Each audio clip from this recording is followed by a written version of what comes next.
నమస్తే. ఈరోజు మన స్టూడియోలో ప్రముఖ వేదిక ఆస్ట్రాలజర్ గోనుగొంట్ల సురేష్ బాబు గారు ఉన్నారు. గురుగారితో మాట్లాడదాం. గురుగారు నమస్కారం. మణికంఠ గారు నమస్కారం అండి. గురుగారు, మార్చ్ నెల 2025 సింహరాశి వారికి ఎలాంటి ఫలితాలు ఉండబోతున్నాయి? ఎలాంటి రెమెడీస్ చేసుకోవడం ద్వారా మంచి ఫలితాలు ఉంటాయి అంటారు? సింహరాశి కనుక చూసుకుంటే మీరు అడిగిన విధంగా ఎలా ఉంటుంది సింహరాశి? ఇందులో ఫస్ట్ నక్షత్రాలు చూద్దామండి. మఖ 1, 2, 3, 4 పాదాలు, పుబ్బ 1, 2, 3, 4 పాదాలు, ఉత్తర ఫస్ట్ పాదం, ఇలా అంతా మనకి సింహరాశిలో ఉంటారు. మనకి గ్రహస్థితి కనుక చూసుకుంటే మార్చి 14న సూర్యుడు మీనరాశిలో సంచారం చేస్తూ ఉంటాడు. బుధు శుక్ర వచ్చేటప్పటికి వీళ్ళు మనకి ఆల్రెడీ మీనరాశిలోనే ఉన్నారంట. అయితే ఈసారి ఏమవుతుందంటే మీనరాశిలో వీళ్ళకి 4 గ్రహాలు ఉన్నాయండి. సో ఈ 4 గ్రహాల యొక్క ఇంపాక్ట్, దాంతోపాటు కుజుడు మిథున రాశిలో ఉండటం వల్ల వీళ్ళకి ఎలాంటి రిజల్ట్ ఉందో మనం చూద్దాం. మనకి జ్యోతిష శాస్త్రంలో ఒక కాన్సెప్ట్ ఉంటుందండి. దీని ఏమంటారంటే లఘు గోచారం, సూక్ష్మ గోచారం అంటారు. అంటే వెరీ సింపుల్గా వార్తల్లో హెడ్లైన్స్ లాగా బ్రీఫ్గా 3 ముక్కల్లో మొత్తం క్లీన్గా తెలిసేసుకోవచ్చు అనమాట. ఇలా ఏం చెప్తారంటే 7th హౌస్లో సూర్యుడు ఉండటం వల్ల యాత్రాం, పీడ, భూలాభం, పుత్ర అర్ధ లాభాత్ సంపద. వీటి మీనింగులు తెలుసుకుంటే ఈ మంత్ అంతా వాళ్ళకి అలానే ఉండిపోతుంది. ఫస్ట్ది యాత్రం అంటే 7th హౌస్లో ఉండటం వల్ల ఎక్కువగా యాత్రలు చేసే అవకాశం ఎక్కువగా ఉంటుంది. రెండోది పీడం, ఏదో ఒక బాధపడే అవకాశం ఎక్కువగా ఉంటుంది, పర్టికులర్గా శారీరకంగా అని చెప్పుకోవాలి. భూలాభం ఉంటుంది. తర్వాత పుత్రార్థ లాభమాత్ అని చెప్తారంటే వీళ్ళకి పిల్లల ద్వారా బెనిఫిట్, పిల్లల విషయంలో కొంచెం సంతోషంగా ఉండే అవకాశం ఎక్కువగా ఉంటుంది. సంపదలు వచ్చే అవకాశం ఎక్కువగా ఉంటుంది. శుక్రుని వల్ల సంపద కూడా వచ్చే అవకాశం ఎక్కువగా ఉంది.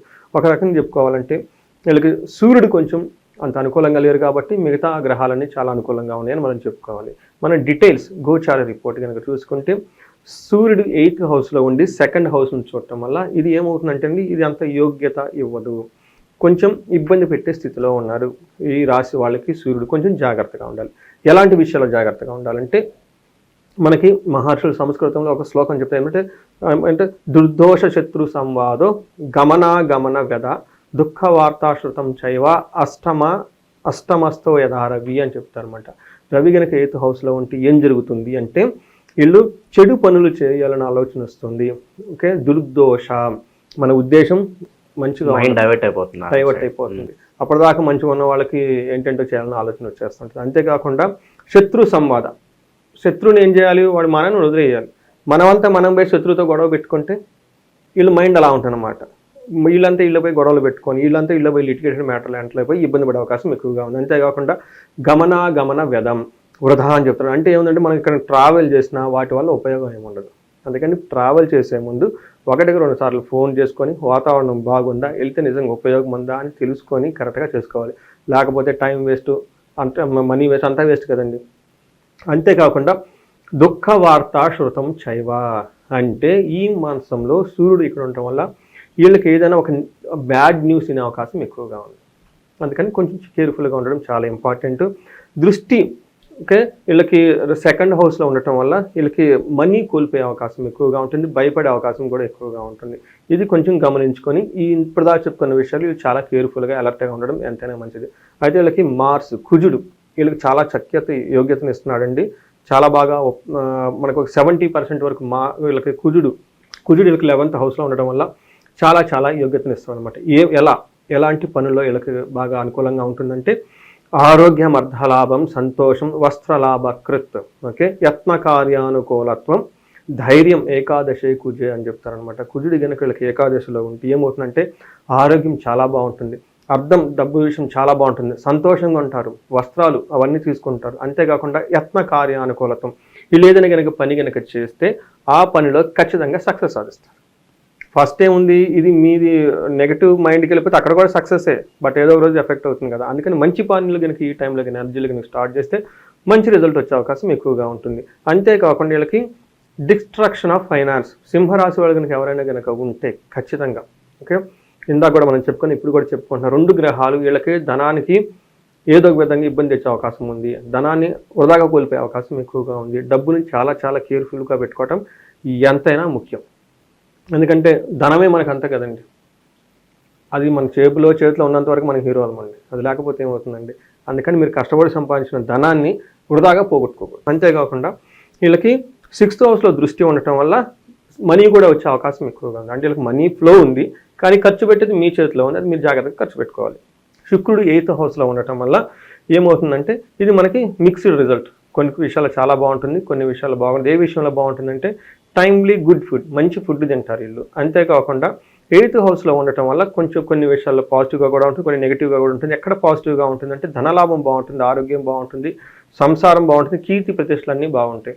అయితే వీళ్ళకి 8వ ఇంట్లో ఉంటే ఏమవుతుంటే దుఃఖానాశో, ఓకే, దుఃఖం పడే ఏదైనా సిచ్యువేషన్ ఉంటే అదంతా పోయే అవకాశం ఎక్కువగా, మహాభాగ్యం చక్కగా బాగుంటుంది. బంధుమిత్ర సమాగమం, ఈ టైంలో బంధువులతో మిత్రులతో కలవడం చాలా బాగా చేస్తారు.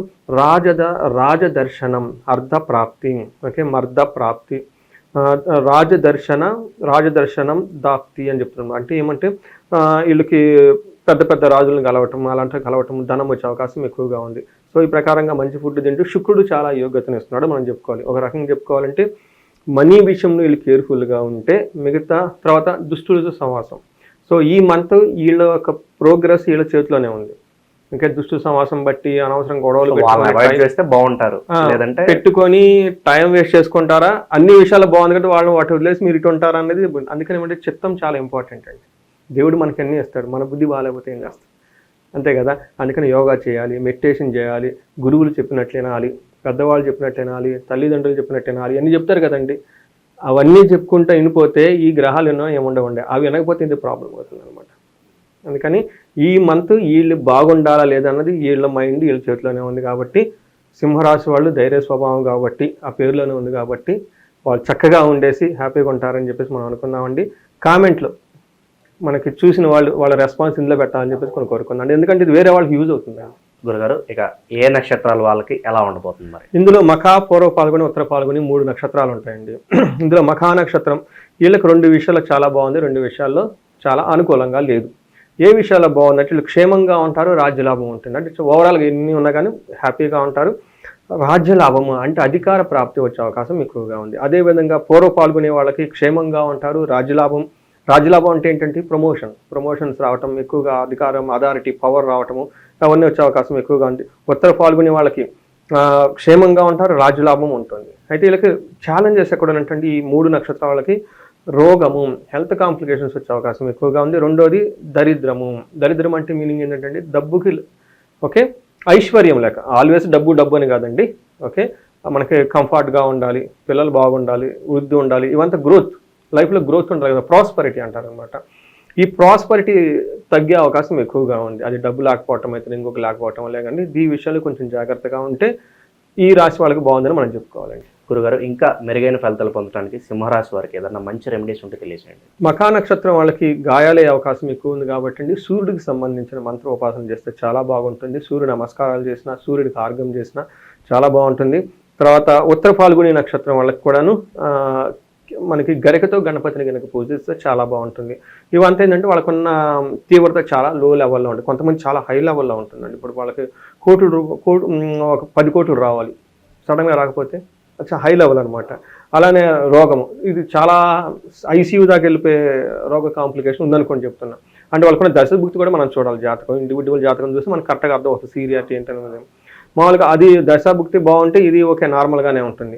అందుకని వాళ్ళకున్న ఇండివిజువల్ తీవ్రతను బట్టి వీళ్ళు ఏం చేసుకోవాలంటేనండి, మనకి కుబేర పాశుపత హోమం కనుక చేయించుకుంటే ధన ప్రవాహం వాళ్ళ ఇంట్లో ఉంటుందండి. దానితో పాటు మనకి సుసూక్తంతో సంపుటీకరణ చేసి మహాలక్ష్మి విశేష హోమం చేయించుకున్నా కానీ 2 రోజులు, అది ఒక రోజు చేసుకుంటే అలా ధనం వచ్చి వీళ్ళ దగ్గర ఉంటుంది. 2 శీఘ్ర ధన ప్రాప్తి, త్వరగా డబ్బు వీళ్ళకి వస్తుందండి. అది చేసుకుంటే చాలా బాగుంటుంది. అంతేకాని రోగం, మనకి హెల్త్ కాంప్లికేషన్స్, మృత్యుంజయ మంత్రం చదువుకుంటే చాలా బాగుంటుంది. తర్వాత ఆయుష్ సూక్తం కొంచెం కనుక ఎవరన్నా చేసుకుంటే అది చదువుకుంటే చాలా బాగుంటుంది. కొంచెం సీరియస్గా ఉన్నప్పుడు వాళ్ళకి మనకేం చెప్పుకుంటామంటేనండి, ఆయుష మహామృత్యుంజయ హోమము లేదంటే పాశుపత హోమం కనుక ఈ హోమాలు కనుక చేసుకుంటే వాళ్ళు హెల్త్ చాలా బాగుండేసి ఇలా తీవ్రమైన ప్రాబ్లమ్స్లో నుంచి తప్పించుకొని ముందుకెళ్ళే అవకాశం చాలా ఎక్కువ ఉంటుందండి. మార్చి నెలలో సింహరాశి వారికి ఎలాంటి ఫలితాలు ఉంటాయి, ఎలాంటి రెమెడీస్ చేసుకోవాలి, మీ మాటల్లో చాలా అద్భుతంగా వివరించారు గురుగారు. ధన్యవాదాలు. నమస్కారం అండి.